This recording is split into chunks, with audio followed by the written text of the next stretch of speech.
What's up, guys? Barry Gaming here, back with some more AFK Journey, and I finally got time today to jump on, build our Tasi, and see what she can do.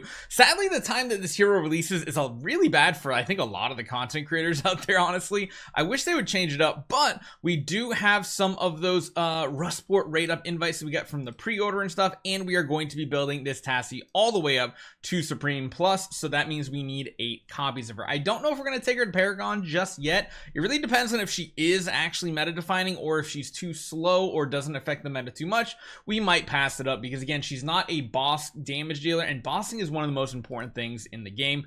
At least we don't think she is. So let's get started. Let's see if we can maybe beat Pity here today and not completely waste our resources. So let's see an early copy. We had 35 on the Pity. The other thing I'm really hoping to find here is a bunch of Entendre copies, because that would be number 20 on our Paragon 1 hero. So looks like the first one is definitely going to Pity.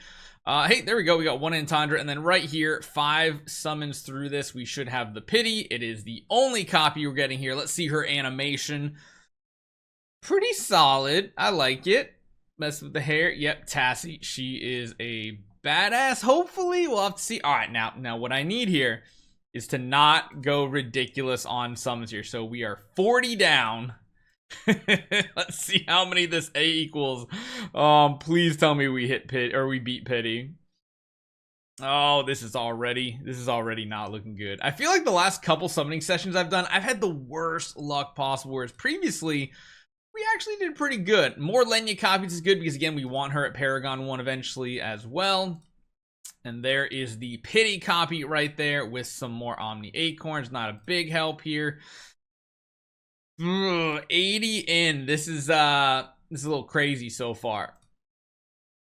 How many is it actually going to take? Okay, there we go. So 100 in, we got 3 copies. Not too bad, not too bad. So 100 in is decent. We're not going to get the extra pack or anything. I usually don't. I usually buy those pop-ups when it's Celestial Hypogens because it kind of really feels like it's worthwhile there. So there's the first 10. Let's see what else is a second 10 with some Omni Acorns, a Lenya copy. Third one coming up. Oh, okay, there we go. So we got 130 summons in so far. Not too bad. So we've hit 2 of them early. 1 of them at 20, 1 of them at 30. No double pulls just yet. More Omni Acorns, Mirel copy. Go to the 20 pull here. Nope, nothing there. It's not even the hero we want. Nope, not there either. It is an Entendre though, so that's at least a silver lining for us. And this is going to Pity right here. So 170 in, and we are at how many now? 170 summons in. We are at 5 copies. Okay, let's just finish this up in the next 40, right? We can do that. 170 in. What are we gonna get? Not the hero we need, and definitely not the hero we want. Oh man, come on, right here. Double pull. No, it's nothing. No. Oh, there's the 30th pull. There we go. Okay, so we're up to 200 for 6. It's still better than what we would normally do in the past couple events because we haven't beaten Pity like at all in the previous events. But 200 so far for 6, not the worst odds out there. We are hitting double copies here, but sadly they are not exactly what we need. Oh, and yes, we finally do need to edit our heroes out. We are going to throw in you, I guess. Although, I think I might throw you back in. Just because we're about to unlock Paragon 2, so that's probably good. Let's get another summon here. Oh, there we go. That was only 20, right? And that should be copy number 7. So 220, and we got 7. Let's see. Can we do this in 2? That would be amazing.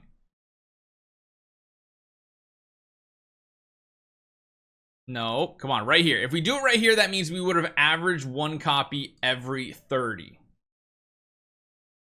Not. Dang it. So it's a little bit over that. Watch this last one goes all the way to the pity. All the way.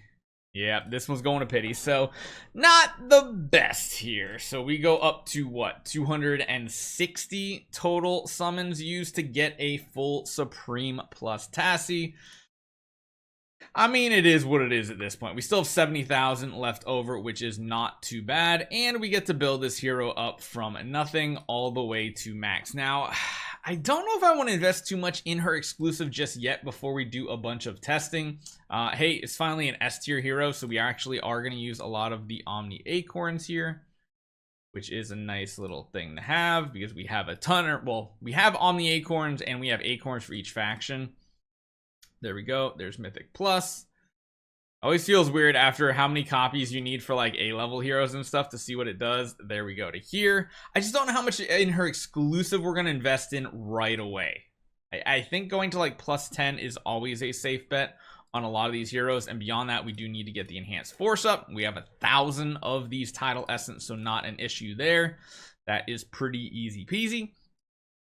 And let's get on over to her exclusive. So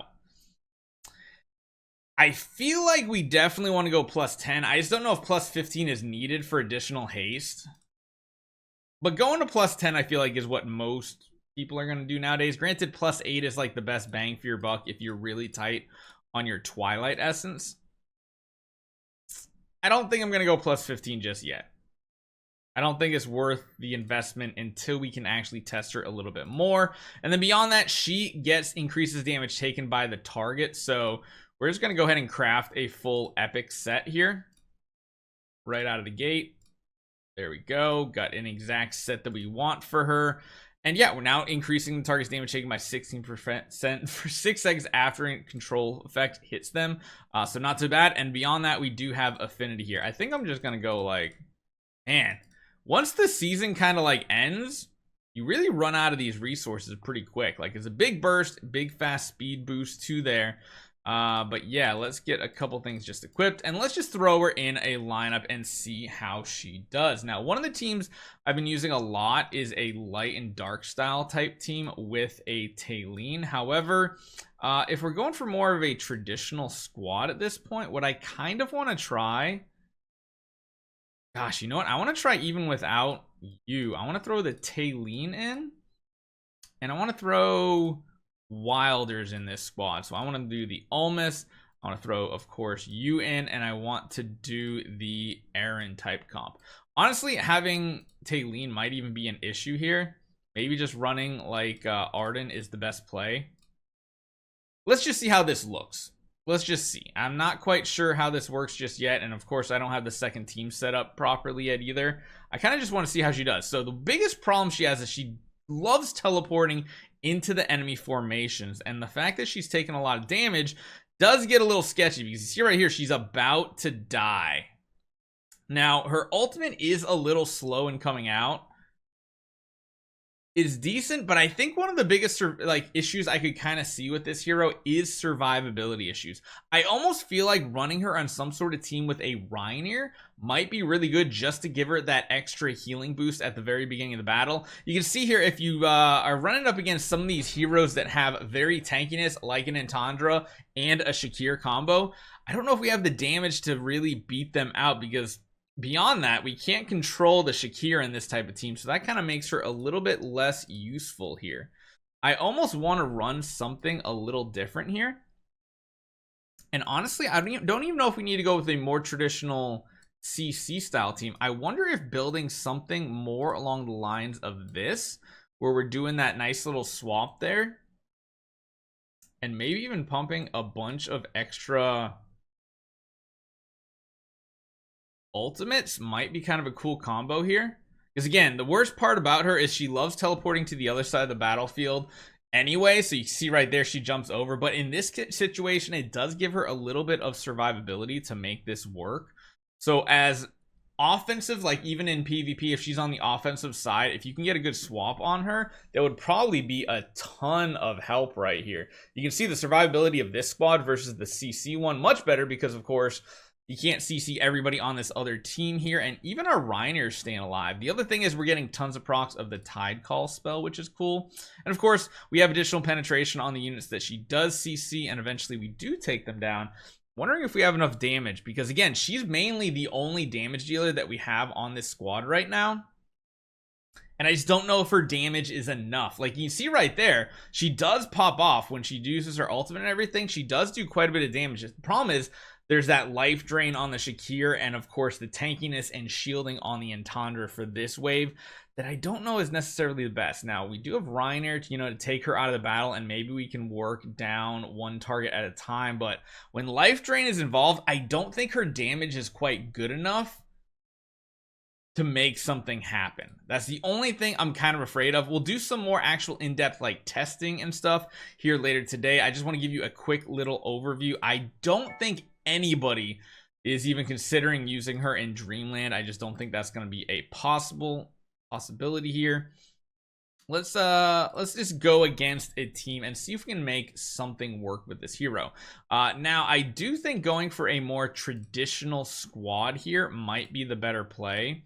And by traditional, I mean running the more useful heroes, throwing the Aaron in the battlefield too, and then putting her in the back.